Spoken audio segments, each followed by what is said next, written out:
Ucapan presiden itu gamblang, jelas, sederhana.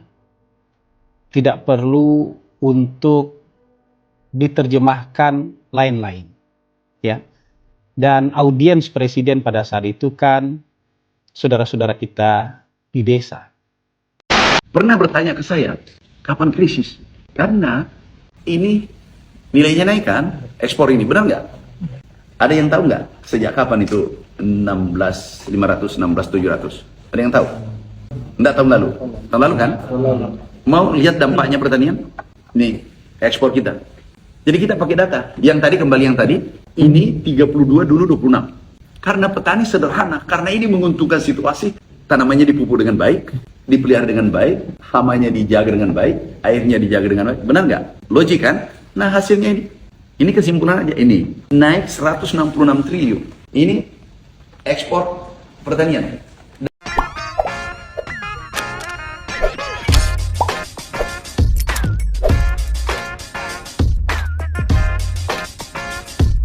Ucapan presiden itu gamblang, jelas, sederhana. Tidak perlu untuk diterjemahkan lain-lain, ya. Dan audiens presiden pada saat itu kan saudara-saudara kita di desa. Jadi bawaan presiden waktu itu sedang berbicara dengan masyarakat yang ada di desa. Dan ketika presiden bicara seperti itu, saudara-saudara kita di desa juga paham-paham aja. Paham dalam arti dua. Paham bahwa memang mereka secara tidak langsung tidak menggunakan dolar sama sekali. Mereka belanja pakai rupiah, ya, jasa, tenaga, pertukaran barang, semua berdagang pakai rupiah. Dan nggak terlalu memikirkan berapa kurs dolar pada saat itu. Dan yang kedua, sebenarnya masyarakat desa itu juga paham bahwa presiden bicara di depan mereka pada saat itu seperti wisdom orang tua berbicara di depan anak-anak. Masyarakat desa paham wisdom ini, ya. Kalau Anda tidak percaya, Anda boleh tanya ke teman-teman atau saudara-saudara kita di desa, kira-kira protes nggak dengan ucapan presiden yang seperti ini.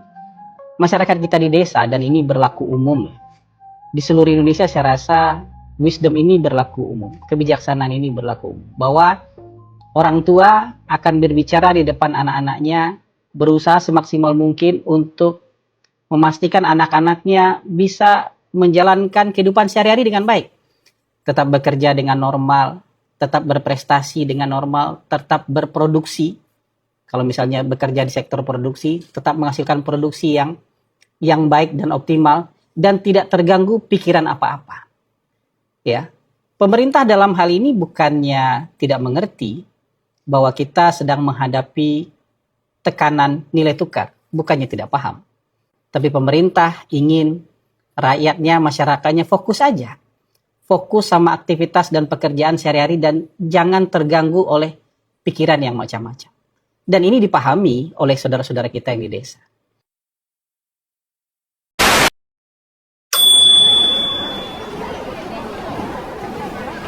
Sekarang setiap ada krisis apapun, kondisi apapun, pasti ada plus minus, benar nggak?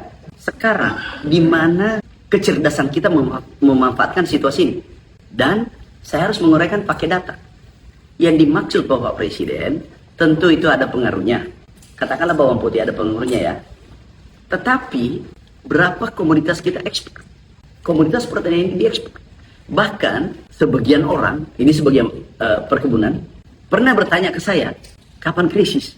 Karena ini nilainya naik kan, ekspor ini, benar nggak? Ada yang tahu nggak sejak kapan itu 16.500, 16.700? Ada yang tahu?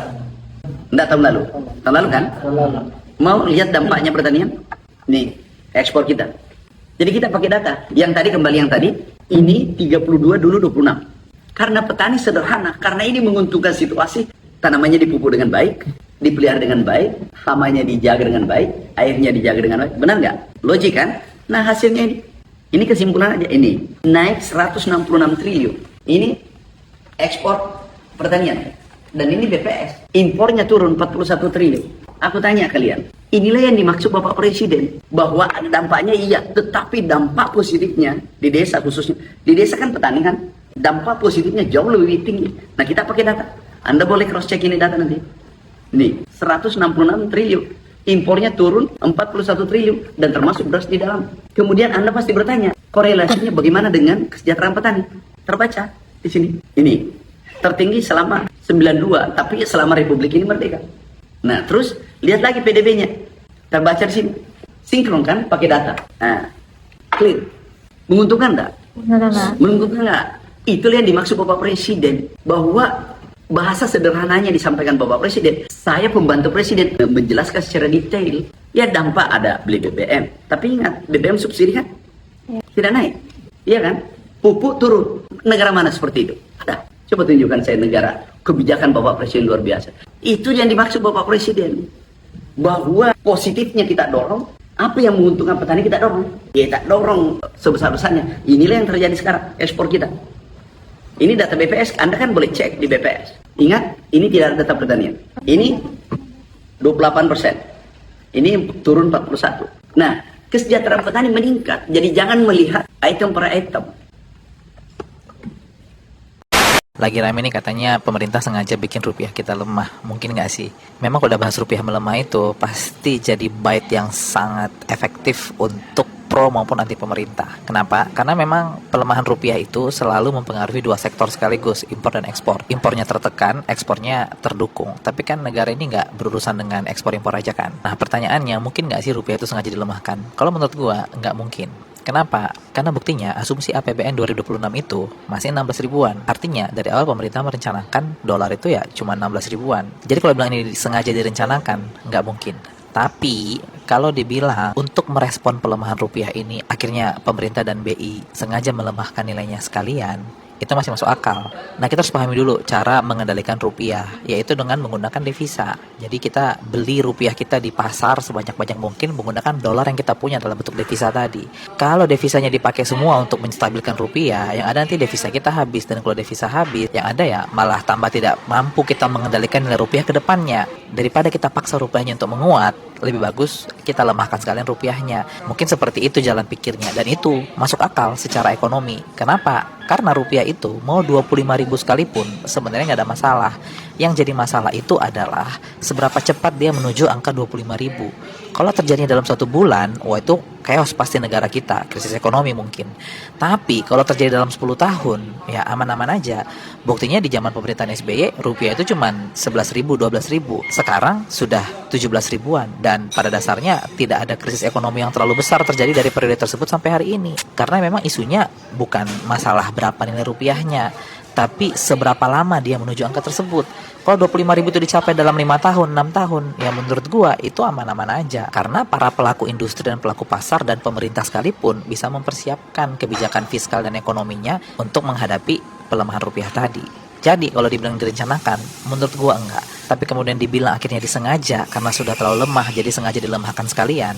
Nah itu masih masuk akal. Kalau menurut kalian gimana? Coba komen di bawah. Dolar tembus 17.600 dan sanksi MSCI mendadak turun. Pertanyaannya, apakah ini bukti ekonomi kita melemah? Atau ini adalah hukuman global karena Menteri Keuangan Purbaya berani menolak utang dari IMF? Banyak dari kita yang langsung panik begitu melihat berita rupiah melemah. Kita takut harga barang-barang naik.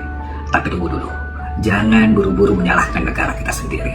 Hari ini, mari kita bongkar apa yang sebenarnya terjadi di balik layar, agar kita tahu siapa yang sedang bermain curang di luar sana.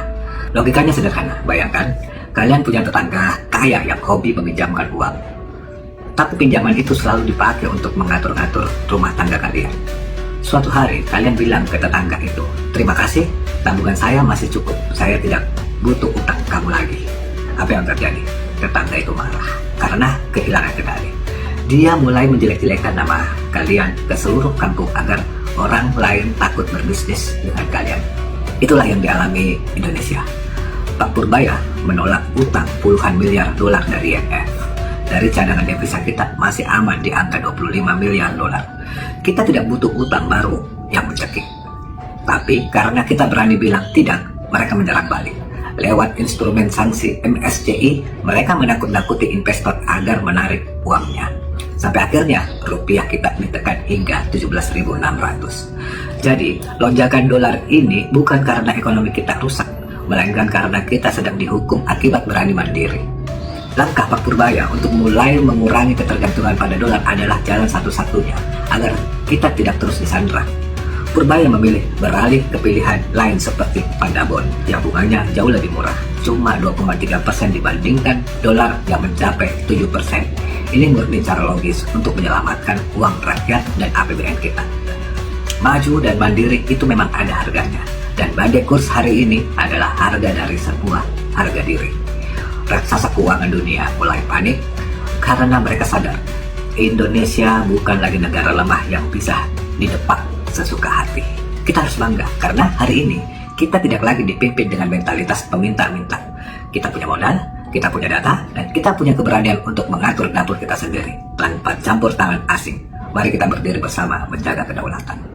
Terkait dolar naik itu, warga desa tidak menggunakan dolar. Tanggapan dari Bapak selaku ketua komisi gimana Bang? Apa yang disampaikan oleh Pak Presiden itu adalah upaya untuk menenangkan masyarakat. Jangan dibaca terlalu eksplisit. Upaya Bapak Presiden adalah menenangkan masyarakat bahwa dolar yang begitu tinggi, masyarakat diminta tenang. Karena apa? Fundamental ekonomi kita kuat. Tadi Pak Peri, Gubernur Bank Indonesia menyampaikan, fundamental ekonomi kita kuat. Jangan membandingkan nilai tukar yang ada saat ini dengan nilai tukar pada saat kita menjelang krisis tahun 98. Karena komposisi struktur ekonomi kita saat ini itu berbeda sekali dengan komposisi dan struktur ekonomi Indonesia menjelang tahun 98. Tapi apakah Dan upaya Bapak Presiden itu adalah untuk menjaga ketenangan masyarakat. Tentunya tersirat juga dari pesan itu adalah meminta kepada Bank Indonesia jangan sampai rupiah terus melemah. Karena apa? Yang dimaksud oleh Bapak Presiden itu tidak ingin membenturkan juga masyarakat kaya dengan masyarakat miskin. Yang ingin dijaga oleh Bapak Presiden itu adalah jangan sampai masyarakat terjadi kepanikan. Katanya Pak Prabowo nggak paham ekonomi gara-gara beliau bilang rakyat desa nggak pakai dolar. Padahal yang nggak paham itu orang-orang yang motong video lalu memelintir ucapan Pak Prabowo. Pak Prabowo tidak pernah bilang kalau dolar naik sama sekali tidak ada dampaknya. Beliau sedang menjelaskan kalau rakyat kampung setiap hari transaksi bukan pakai dolar seperti para elit yang hobinya impor, main pasar, atau bolak-balik luar negeri. Rakyat kecil tetap kerja, jualan, dan belanja pakai rupiah. Makanya pemerintah fokusnya bukan ke drama krus semata, tapi menjaga harga pangan, pupuk, subsidi, dan bantuan sosial supaya rakyat bawah tetap aman. Tapi pemerintah juga harus paham kalau mereka itu nggak boleh salah ngomong sedikit pun. Salah ngomong sedikit, dipotong dijadikan bahan buat nyerang sama buzzer. Padahal yang panik itu ya yang hidupnya dekat dengan dolar. Ekonomi negara itu bukan cuma soal angka dolar di layar, tapi soal apakah rakyat masih bisa makan, masih bisa kerja, dan hidup stabil. Gimana pendapat kalian? Tulis pendapat kalian di kolom komentar. Salam jigigis. Emang ya dasar presiden kalau ngomong suka nggak paham, dolar nggak kepake sama rakyat desa. Nih masalahnya nih ya, setelah 1 tahun lebih jadi presiden, masih juga kurang peka kalau misalnya hari gini kita tuh hidup di era clipper. Era di mana pidato yang 1 jam bisa dipotong jadi sekian detik, konteksnya dibuang, lalu dimainkan demi framing dan engagement. So let's clear the noise. Dan ya beginilah realita literasi masyarakat kita. Nonton potongan video pendek yang mancing emosi itu memang lebih nikmat dibandingkan mendengarkan penjelasan panjang soal fundamental ekonomi domestik. Padahal kalau mau didengar apa yang disampaikan oleh presiden di dalam pidatonya yang 1 jam lebih itu secara utuh ya, dibahas bukan masalah oh Indonesia nggak peduli sama dolar, atau Indonesia anti sama dolar, atau Indonesia anti sama perdagangan global. Dolar tuh nggak ada apa-apanya buat kita. No. Yang dibahas itu adalah bagaimana ekonomi Indonesia harus diperkuat supaya nggak terlalu rentan terhadap gejolak dolar maupun impor. Bahkan kalau mau jujur menilainya, sebenarnya presiden udah concern kok. Presiden bahkan manggil Menteri Keuangan dan juga Gubernur BI yang megang otoritas fiskal dan moneter untuk membahas tekanan terhadap rupiah dan bagaimana menjaga stabilitas ekonomi nasional. Makanya di pidatonya itu, presiden juga bicara soal hilirisasi, ketahanan pangan, ketahanan energi, dan swasembada. Karena kalau misalnya produksi dalam negeri itu kuat, pangan kuat, energi kuat, maka gejolak eksternal tuh nggak akan terlalu menghantam masyarakat bawah. Ingat nih ya, kalau kita apa-apa bergantung sama impor, setiap dolar naik, dampaknya pasti akan langsung terasa. Harga pangan naik, biaya produksi naik, energi naik, logistik naik, dan ujung-ujungnya balik lagi, masyarakat kecil lah yang paling terdampak. Nah, lu ini cuma ngelapin. Presiden lu tetap ngomong tuh masyarakat desa kagak pakai dolar. Itu maksudnya apa? Itu artinya presiden lu nggak paham ekonomi. Ya, balik lagi pada konteks. Kalau misalnya nggak dengarnya cuma daripada video yang dipotong itu doang, pasti akan nangkepnya bahwa presiden tuh nggak paham ekonomi global. Tapi kalau misalnya mendengar secara utuh apa yang disampaikan oleh presiden, ya konteksnya pasti dipahami. Yang dimaksud di situ adalah bicara masalah denyut ekonomi rakyat sehari-hari itu hidup di sektor domestik. Petani jual hasil tani pakai rupiah, warung transaksi pakai rupiah, masyarakat beli kebutuhan pokok pakai rupiah. Artinya, negara yang kuat itu bukan negara yang anti globalisasi, tapi negara yang kebutuhan strategisnya bisa dipenuhi dari kekuatan sendiri. Makanya pemerintah dorong hilirisasi, swasembada pangan, ketahanan energi, supaya apa? Supaya Indonesia itu nggak terlalu bergantung sama impor beras, sama impor BBM, dan kebutuhan strategis lainnya. Karena semakin besar ketergantungan impor kita, semakin besar juga tekanan terhadap rupiah ketika dolar naik. Dan sebaliknya, kalau kita makin mandiri, produksi dalam negeri makin kuat, ekonomi domestik juga makin tahan terhadap tekanan luar. Dan kemandirian ini nih yang lagi kenceng-kencengnya dihalang-halangi sama anak-anaknya Papi Oyos. Dan buat gue ngeliat apa yang terjadi saat ini harusnya bisa jadi pelajaran buat semua pejabat publik termasuk juga presiden. Di era medsos ini, walaupun substansinya benar, kalian juga harus sadar gaya komunikasi dan pilihan diksi itu penting. Karena sedikit aja salah ucap, ada aja tuh orang-orang kreatif yang ngotong, yang melintir, lalu jadiin framing. Dan untuk masyarakat juga, sebenarnya coba tanya pada diri sendiri deh. Kalau ingin Indonesia maju, lebih penting untuk memahami konteks secara utuh, atau lebih suka nikmati potongan video yang sengaja dirancang buat mancing emosi. Apalagi tuh, yang telepon-telepon, sok calling-calling, yang ternyata juga terima-terima dari mana? The rest, judge for yourself, don't get lost in the noise. Rupiah melemah lagi ya. Pada hari ini sudah di angka 17.600 rupiah. Khawatir itu wajar, namun yang tidak boleh adalah panik dikarenakan ada yang menyebarkan narasi Indonesia bakalan kolaps dan bakalan krisis seperti 1998. Nah, itu adalah merupakan narasi pembodohan ya kawan-kawan. Tentu saja hari ini dengan keadaan krisis 1998 itu sangat berbeda. Saat ini rasio hutang kita terhadap PDB itu wajar dan masih sangat aman. Dan juga cadangan devisa negara kita kawan-kawan itu justru di atas standar IMF. Nah, kalau kita mengkaji terkait keadaan krisis tahun 1998 itu jauh berbeda. Ketika krisis 98 terjadi itu semua bank sakit. Tidak sesehat bank-bank Himbara pada saat ini kawan-kawan. Ya kawan-kawan, dan juga tahun 1998 disebabkan juga karena salah kelola. Nah kawan-kawan, otoritas ekonomi kita baik dari BI maupun Menteri Keuangan tidak cuma duduk menonton fluktuasi kurs kita dari depan layar, tapi mereka langsung mengintervensi pasar agar dapur kamu nih tetap ngebul. Mereka selalu berupaya untuk menstabilkan harga pangan agar harga kebutuhan pokok kita tidak gonjang-ganjing dan membuat harga-harga itu cenderung stabil. Jadi, pelemahan rupiah ini kawan-kawan tidak semata karena masalah internal di Indonesia. Ini adalah penyakit global. Seluruh negara sebagian besar juga mengalaminya. Jepang dan Korea aja juga mengalami kok, apalagi rupiah. Secara sederhana kita dapat menyimpulkan bahwasannya ini adalah sentimen global. Bukan rupiah saja yang melemah, tapi dolarnya juga menguat. Banyak permintaan atas mata uang USD ini kawan-kawan, makanya dolar kian menguat. Dan juga mereka cerdik, mereka telah lebih dahulu menaikkan suku bunganya. Jadi narasi pembodohan, narasi yang menakut-nakuti sebaiknya jangan dilakukan. Dan teman-teman juga harus waspada kalau ada yang menyebarkan narasi bahwasanya kita akan krisis seperti 1998. Tidak, justru keadaannya sangat berbeda. Pada saat ini ekonomi domestik kita kuat, fundamental kita kuat, dibuktikan dari pertumbuhan ekonomi kita 5,61%. Bagaimana menurutmu? Kalau masih pegang dolar AS, mungkin ini saatnya berpikir ulang. Karena dari Istana dan Kementerian Keuangan, sinyalnya mulai sangat jelas. Pemerintah sedang pasang badan buat mengerek rupiah kembali perkasa. Menteri Keuangan Purbaya Yudi Sadewa bahkan sangat terbuka memberi pesan yang bikin pasar langsung siaga. Kalau pegang dolar sekarang, ya jual saja, nanti nggak untung. Dan ini bukan sekedar omongan penghibur pasar. Purbaya mengungkap pemerintah sudah turun langsung mengintervensi pasar obligasi. Bahkan menggelontorkan sekitar 2 triliun rupiah per hari demi menahan tekanan dolar AS terhadap rupiah. Efeknya mulai terasa. Investor asing disebut mulai balik masuk ke Indonesia. Dana asing yang masuk ke pasar obligasi bahkan mencapai sekitar 1,3 triliun rupiah hanya dalam sehari. Buat pasar, ini sinyal penting.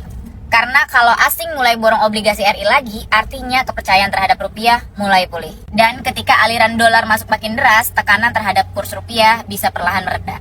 Purbaya juga yakin pelemahan rupiah saat ini lebih dipengaruhi sentimen global dan geopolitik. Bukan karena fundamental ekonomi Indonesia ambruk seperti krisis 1998. Artinya, pemerintah sedang mencoba mengirim pesan besar ke pasar. Jangan terlalu lama berlindung di dolar AS, karena mereka percaya badai ini akan lewat. Tapi tentu pertanyaannya sekarang, apakah rupiah benar-benar akan comeback? Atau ini cuma upaya menenangkan pasar sebelum tekanan makin dalam? Satu hal yang pasti, kalau prediksi pemerintah benar, mereka yang telat melepas dolar bisa jadi justru gigit jari. Tadi teman-teman mengatakan kursnya sudah 17.600. Bahkan muncul ejekan kalau 17.845 maka Indonesia merdeka katanya. 17.845. Nah, tetapi di presentasi Bapak bahwa mengatakan bahwa rupiah stabil, relatif stabil kalau dibandingkan dengan negara yang lain. Nah, persoalannya yang dirasakan oleh masyarakat adalah harus juga meningkat dan persepsi ekonomi ini melemah. Padahal BI sudah banyak sekali melakukan langkah.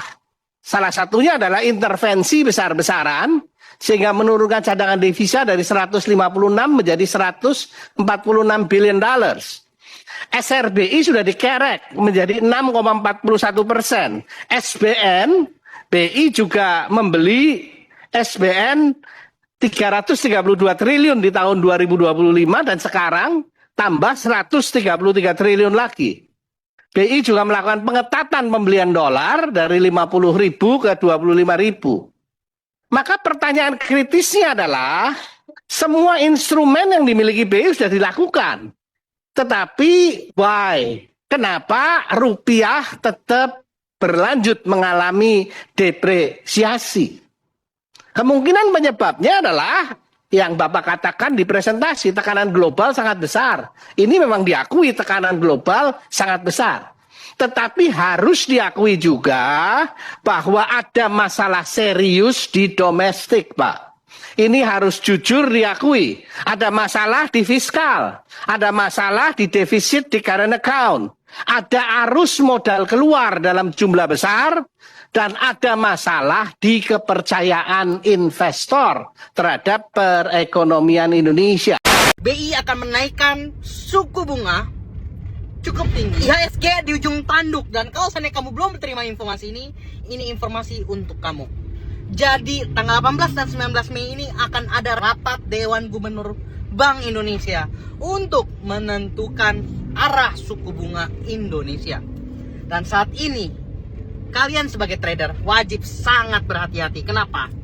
Saya berani jamin kali ini. Kalian catat ini ya. BI 90% akan menaikkan suku bunga untuk saat ini. Oke? Kenapa? Karena hari ini IHSG jeblok, tapi asingnya nggak net sell gila-gilaan. Net sell-nya nggak tebel. Berarti ada orang lokal yang ngejual saham di pasar saham Indonesia. Berarti artinya apa? Mereka tahu yang kita nggak tahu. Mereka tahu info yang kita nggak tahu. Oke? Jadi untuk kamu yang belum tahu ada info apa, 18-19 Mei rapat Dewan Gubernur BI untuk menentukan arah suku bunga Indonesia. Dan kalau seandainya dinaikkan suku bunga apalagi sampai 50 basis poin, maka dipastikan IHSG akan hancur-hancuran. IHSG akan jeblok-jeblokan. Tapi kalau seandainya dipertahankan, IHSG akan sideways, rupiah akan tetap hancur. Tapi kalau seandainya dinaikin suku bunga sampai 50 basis poin, berarti akan ada krisis besar di IHSG dan rupiah akan kembali menguat. Jadi coba komen mood kalian, apakah suku bunga di Indonesia akan naik ataupun tidak. Coba komen. Thank you. Jadi lu gak usah panik kalau rupiah naik ke 17.000, 811.000. Panik gak? Enggak usah panik. Kenapa? Indonesia bisa tambah cuan. Simple, itulah yang dilakukan Cina. Itu bahkan yang dilakukan Vietnam. Ketika rupiah melemah, Indonesia diuntungkan. Kalau Indonesia mau jadi negara maju, ya rupiah harus melemah. Simple aja. Kenapa Cina bisa sedemikian powerful, ekonominya bangkit? Simple, karena yuan lemah, sengaja bahkan dilemahkan sama pemerintahnya. Kenapa sengaja dilemahkan? Supaya barang-barang made in China harganya lebih murah. Kompor made in China lebih murah dibanding kompor made in Amerika Serikat. Sehingga makin banyak orang-orang Amerika Serikat yang kalau belanja kompor, gelas, sendok, baju, celana ke Cina. Karena mata uangnya sengaja dilemahkan. Jadi kalau lu berpikir waras, lu pengen negara lu maju, mau gak mau apa? Kita bahkan wajib melemahkan mata uang kita sendiri. Dulu 36 menteri bisa menyelamatkan rupiah. Sekarang 100 menteri dan wakil menteri tak sanggup menahan kenaikan dolar.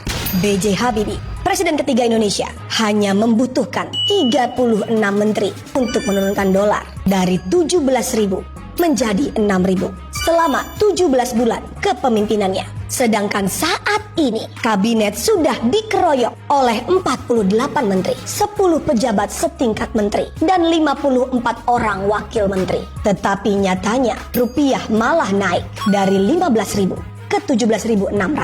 Ketika dulu dolar naik dari 2.500 menjadi 17.000 per USD. Pak Habibie berani mengambil keputusan strategis dengan gagah berani. Beliau menutup proyek IPTN yang dianggap tidak pro rakyat di saat krisis ekonomi. Padahal IPTN adalah masa depan bangsa karena pesawatnya sudah jadi dan sudah bisa terbang di tahun 1995. Menjadikan Indonesia satu-satunya negara Asia Tenggara yang mempunyai pabrik pesawat. Tapi sayangnya B.J. Habibie harus mengubur semua cita-citanya demi keselamatan bangsa. Sementara di era sekarang ini, ketika dolar sudah melonjak, program besar seperti MBG dan Koperasi Merah Putih tetap dijalankan. MBG bermanfaat atau tidak? Meskipun menurut Menteri Keuangan saat ini, defisit APBN sudah mencapai 240 triliun. Yang mana yang paling besar ya Anda tahu BGN lah karena emang anggarannya besar. Dua pemimpin, dua cara pemikiran yang berbeda. Makanan kurang, PHK banyak. Itu kan lebih penting dari pesawat terbang itu. Saya dahulukan ini dulu. Habibie adalah seorang teknokrat dan insinyur. Beliau berpikir jika dalam pesawat indikator bahaya sudah menyala, beliau harus mengurangi beban, menstabilkan mesin, dan memastikan pesawat tidak jatuh. Sedangkan Prabowo datang dari dunia militer dan berpikir seperti komandan di lapangan yang tidak menerima alasan dari prajurit. Yang penting misi selesai dan tujuan tercapai. Rakyat sebenarnya tidak peduli berapa jumlah menteri. Jangan sampai rakyat sudah menggaji dan menyediakan fasilitas dan kenyamanan setinggi langit, tetapi kabinet tidak memberikan output apapun. Rakyat sudah cukup menderita. Usaha sekarang sepi, harga minyak goreng terus naik. Padahal kita penghasil sawit terbesar di dunia. Dan sekarang harus lagi menghadapi kenyataan MP yang diperkecil dan dipertipis. Karena harga kedelai impor naik tinggi. Dan nelayan di Pati tidak bisa melaut karena harga solar non-subsidi yang terlalu tinggi. Sejarah membuktikan kepada kita kalau kabinet kecil pun jika dikelola dengan tepat sasaran dan benar bisa menguatkan rupiah di tengah krisis yang besar. Haruskah kabinet yang sekarang diperkecil untuk memperpendek birokrasi dan mempercepat kerja nyata? Kalau amit-amit dolar tembus 20.000 rupiah, kira-kira apa yang akan terjadi? Nah, hari ini dolar udah 17.600. Banyak di antara kita yang mikir gimana kalau amit-amit menyentuh 20.000. Yang paling pertama itu bahan baku akan naik. Banyak orang yang gak sadar kalau tahu tempe yang kelihatannya lokal itu sebenarnya dibikin dari kedelai impor. Selain itu roti, mie, kue dibuat dari gandum. Indonesia itu gak pernah memproduksi gandum sendiri. Jadi semuanya itu rata-rata impor dan dibelinya pakai apa? Dolar. Dan kalau dolar naik, otomatis biaya produksi itu bakal ikut naik. Pelan-pelan harganya itu bakal nyusul naik. Yang kedua itu adalah BBM. Indonesia itu masih impor sebagian minyak dan juga dibeli pakai dolar. Kalaupun misalkan ada subsidi, kemungkinan besar tekanannya itu masih ada. Dan kalau ongkos transportasi itu naik, harga barang yang dikirim-kirim pasti ikutan naik. Yang ketiga adalah obat-obatan. Sebagian besar bahan baku Indonesia itu masih impor. Tapi kemungkinan masih ada beberapa sektor yang masih aman, seperti sayur, beras, telur. Sebagian mungkin diambil dari peternak sama petani lokal. Jasa dalam negeri seperti salon, laundry, mungkin masih bisa relatif stabil. Sebenarnya apa sih yang bisa kita lakuin? Yang pertama itu pakai produk lokal. Selain harganya lebih stabil, juga bisa membantu ekonomi. ekonomi kita. Yang kedua itu adalah masak di rumah lebih sering, jadi jauh lebih hemat. Ketiga, kurangin belanja import yang nggak terlalu urgent. Dan satu hal yang paling penting, jangan pernah panik buying. Itu malah bikin harga makin nggak stabil. Sekali lagi, ini bukan ramalan apakah dolar akan menyentuh 20.000. Tapi kalian bisa save postingan ini dan share ke teman kalian. Itu dia sharing hari ini, semoga membantu.